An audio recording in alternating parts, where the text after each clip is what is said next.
আল্লাহর কাছে যাদের রোজা রাখার কোনো প্রয়োজন নেই। রোজা বা সাওম কেবল পানাহার ত্যাগ করার নাম নয়, বরং এটি তাকওয়া অর্জন ও মহান রবের সন্তুষ্টি অর্জনের মাধ্যম। পাপমুক্ত সংযত জীবন পরিচালনার অনুশীলন।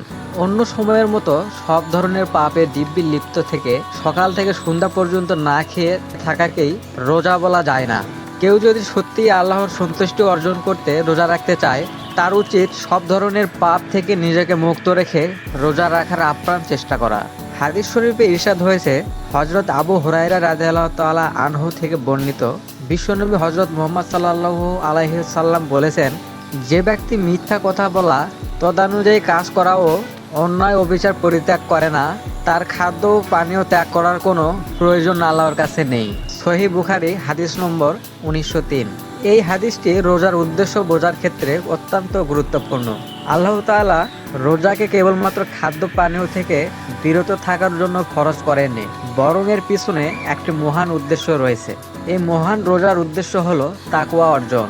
তাকওয়া মানে হলো আল্লাহর বিধান মেনে চলা, তার অনুগত্য করা এবং যেসব কাজ তিনি নিষেধ করেছেন তা থেকে বিরত থাকা। মোট কথা, সব ধরনের পাপ ও গুনাহ থেকে বিরত থাকার নামই হলো রোজা।